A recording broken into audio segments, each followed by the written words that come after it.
Hi, everybody, and welcome to part 13 of The Narrow Way, where we are looking at the judgment seat, part number 3. And in part 3 of the judgment seat, we're going to unpack verses 14 and 15 in 1 Corinthians 3.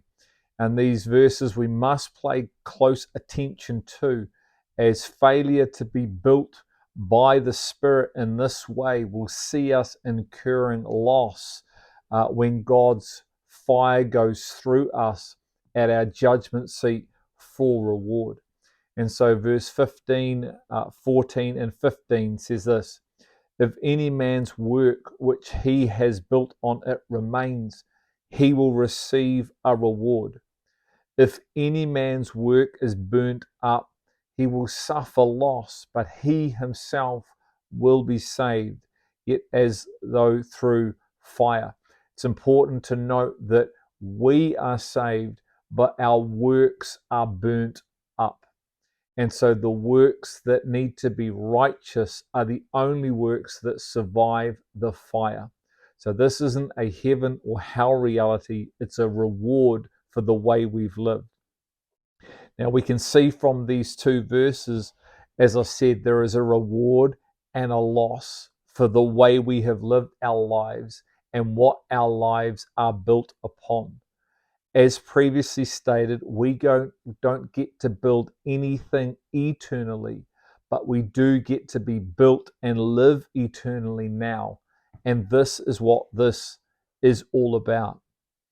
If our lives have been built on spirit and truth as true worshippers, as the living scriptures declare, empowering us to live a life based upon Jesus, then we'll have and we will accomplish spirit-led works by faith. Then the outcome of this is that we will receive the reward that Jesus brings with him.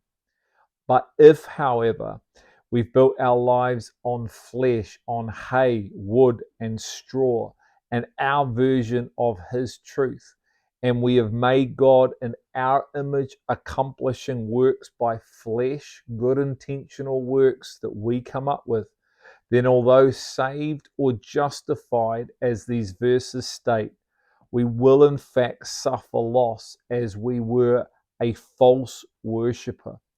Yes, we can be a false worshipper because we worship from flesh and our version of truth, as opposed to worshiping from spirit and truth. And as we know in John 4, it says the Father seeks true worshippers who worship in spirit and truth. We must worship in spirit, for God is spirit. So we're not talking about our justified position. We're talking about our inheritance as faithful and obedient sons who fulfill the Father's will. You know, this would be extremely poor parenting on God's behalf to reward children who did what they wanted to do when they were supposed to be doing the Father's will. You know, complete disregard and disrespect for the Father's will, his design, and his purpose doesn't get rewarded. It's not enough to be wanting to do our thing. We need to lose our lives, lose all our dreams, because we are the clay, and allow the potter to shape us into his image and allow him to do the works in and through us, because it's always and always has been about him. The reason why 5 virgins never got to enter the wedding feast and heard, I don't know you, and why the servant who buried the talent he was given ended up in the outer darkness in the kingdom of God, is because of this reality of living from flesh and truth, their version of truth. Both of these examples, which Jesus gives us, are clear indication of being justified being one thing, as the virgins and the servants were, but being transformed into his image is a completely different reality. And when one is, we find ourselves being capable of loving God with our entire being and living for him and his will wholeheartedly and abandoned unto him. And these are two very different postures as children of God. The reward for living a life of righteousness unto Christ is that we get to be part of the bride who marries the Christ and becomes his wife. And we will find ourselves at the wedding feast celebrating the marriage of the Lamb to him as a spotless and blameless bride. Revelation 19, 7-9. Let us rejoice and be glad and give glory to him. The marriage of the Lamb has come, and his bride has made herself ready. Ready on the inside, ready on the outside. In other words, has had deep oneness of fellowship with God on the inside, heart, mind, and body, and then being able to express that oneness into the earth and release the manifold wisdom of God as we are commanded to do. It was given to her to clothe herself in fine linen, bright and clean, for the fine linen is the righteous acts of the saints. Once again, two different garments: the garment of righteousness, which every believer gets, the garment of righteous acts, which the bride gets, which we've looked at. Not everybody does righteous acts by faith. There's a lot of acts that are done by flesh, even in his name, but using and doing our will.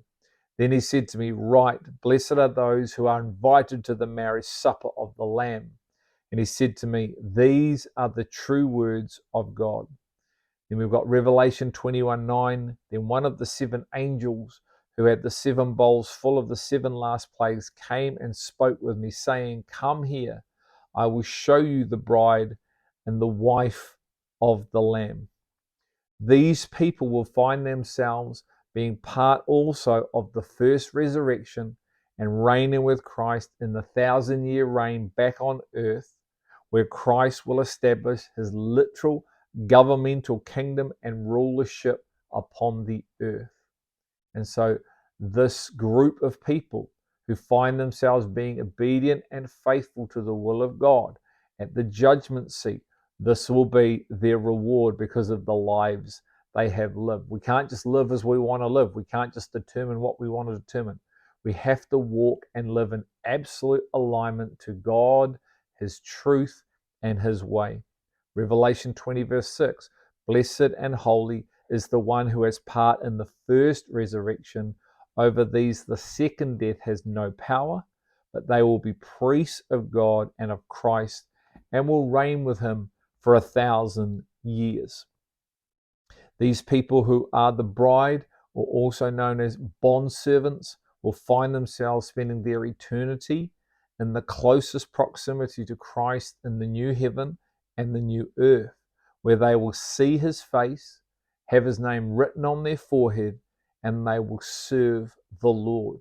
This is another reward for those who have lived a faithful and obedient life to do the will of the Father, empowered and inspired and led all by God. Revelation 22, 3-4. There will no longer be any curse. This is in the new heaven, the new earth. And the throne of God and the Lamb will be in it. And his bondservants will serve him. Number one, they will see his face. Number two, and his name will be on their foreheads. So, three eternal rewards for those that live a life that is faithful and obedient to the Father's will. They will marry the Christ and become his wife. They will reign with him in the millennial reign, the 1,000-year reign back on earth when others are asleep. And thirdly, they will see his face, they will minister to him, and they will have his name written on their forehead. They will be in the most intimate position forever in the new heaven and the new earth. Something so beautiful, enticing, powerful. And as we get the revelation of these three things, it empowers us to let go of ourselves and lay hold fully of everything that he has for us. So be encouraged, go after, search out Jesus himself, because as we know, he is the mystery that all hidden wisdom and treasure of knowledge is contained in. We'll see you soon.